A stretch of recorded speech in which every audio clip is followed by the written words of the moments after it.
સૌરાષ્ટ્રમાં દારૂના બંધાણીઓની સંખ્યા દિન પ્રતિદિન વધી રહી છે, જેને ધ્યાનમાં લઈ સરકારે તાત્કાલિક અસરથી સૌરાષ્ટ્રમાં 11 દારૂની દુકાન ખોલવાનો તાત્કાલિક નિર્ણય લીધો છે. પરંતુ હાલ લોકસભાનું ઇલેક્શન હોવાના કારણે આચારસંહિતા નડતી હોય ઇલેક્શન પછી તુરંત જ સૌરાષ્ટ્રમાં 11 દારૂની દુકાન ખોલવામાં આવશે. પહેલા દારૂ પીવા માટે હેલ્થ પરમિટ આપવામાં આવતી હતી, તેમાં અરજદારની 40 વર્ષની ઉંમર ફરજિયાત હતી.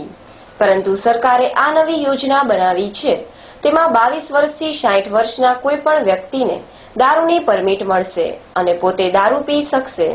દારૂની દુકાન ખુલવાની છે તે આ મુજબ છે, જેમાં રાજકોટમાં 3, જામનગરમાં 3, જૂનાગઢમાં 2, પોરબંદર 2, કેશોદમાં 1 તેમ કુલ મળી 11 વાઇન શોપ સૌરાષ્ટ્રમાં ચૂંટણી પછી શરૂ થશે.